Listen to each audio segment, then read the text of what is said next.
Alright, I'll level with you guys. I recorded a video last night going over how Franco Colapinto and Pierre Gasly were both being put under pressure by Flavio Briatore, the executive advisor to the Alpine team and also the acting team principal. He really was not happy with how things were going in Austria. Now, interestingly, the Austrian Grand Prix, of course, was the last race of that 5-race deal that Franco Colapinto has with the outfit. And there are rumours about him getting replaced, but I wasn't really buying it, to be honest with you. I wasn't really believing it.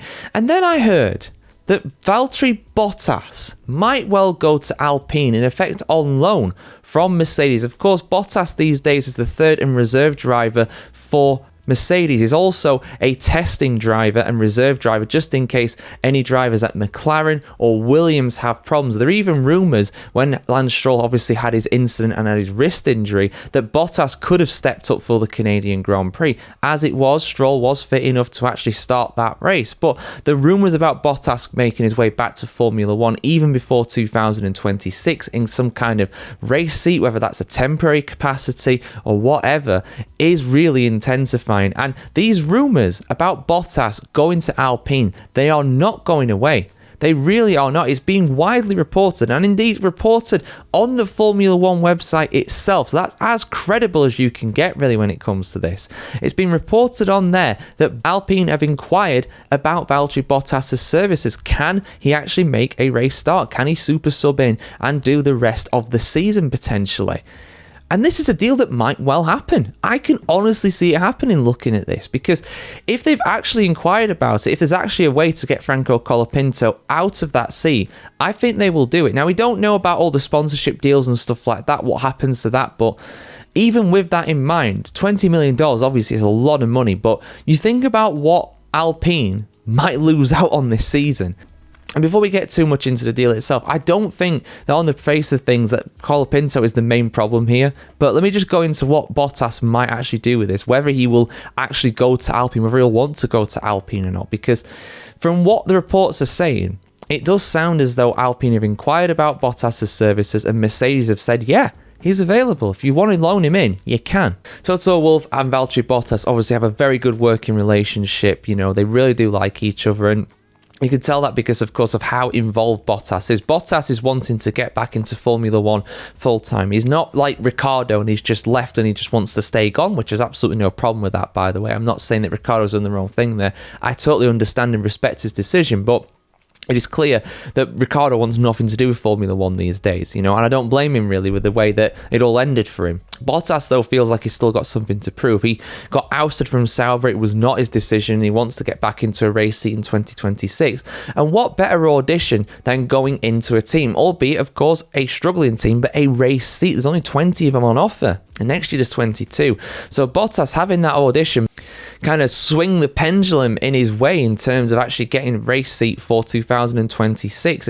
And if nothing else, it's a bit of practice for him. It's a bit of, you know, getting used to things, trying out a new power unit, trying out a new car. That experience is all going to help him. So if the opportunity does arise, I can 100% see Bottas going for that move. I can see Mercedes allowing him to move because they've basically said they will. And then the question becomes, is it right? Should Colapinto be replaced by Bottas? Well, the thing with it is, right, Flavio Briatore, we know what his management style is like. He loves to put his drivers under pressure, and I think he's cracking under the pressure. I mean, I made a video earlier this week going over the fact that his performance in Austria, not only a lack of pace, but also just his conduct in the way he was actually driving the car, it absolutely reeked to me of the fact that he is struggling. He is struggling with the pressure right now at Alpine, and it's not a very healthy and conducive environment to be able to see him thrive. He thrived at Williams last season when he was parachuted in. This season, when he's been parachuted into Alpine, whether it's the car, whether it's the working environment, it's just not working out for him. He's not scored any points since he's come back. Gabriel Bortoleto in the Sauber, the worst car on the grid, scored points. A lot of the midfield runners are scoring points pretty consistently now.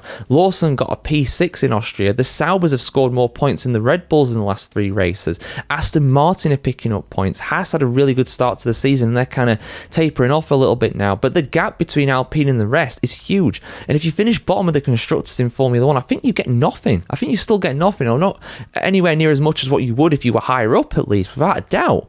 So Alpine are going to be worried about that. Briatore needs results now. Yes, 2026 is important, but if he's going to justify his position, he needs more points in that team. He needs to see them get up the order. Otherwise, he could be the next one to be sacked. We've seen the Renault CEO resign. We've seen Oliver Oakes leave the team. Jack Doohan's obviously been axed as well. The next one could be Briatore.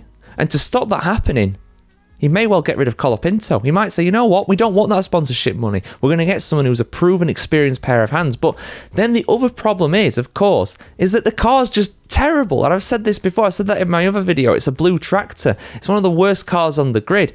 You can put Bottas in that car, all right, but even he and Pierre Gasly, they won't be able to pull off miracles in that thing, especially with Bottas not racing for half a season and needing to get up to speed with the car and the team and everything. It's not easy.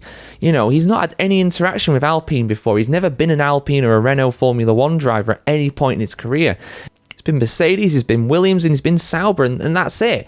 So, man, honestly, I really do think that sensible heads should prevail, and Colipinto should be given some more time. But honestly, I don't think, I generally think, because we've got a 3-week gap now coming up after the British Grand Prix, it wouldn't surprise me if all these rumours going around that Colipinto, the pressure's going to get to him, he's going to make a mistake at Silverstone, or he's not going to score points because that car is not very good, let's be real here, and that will give Flavio the perfect excuse to get rid of him and replace him with Bottas, just like with Miami. You know, that first lap incident with Jack Doohan, that was the perfect opportunity that he was looking for to get rid of Doohan and replace him with Colapinto.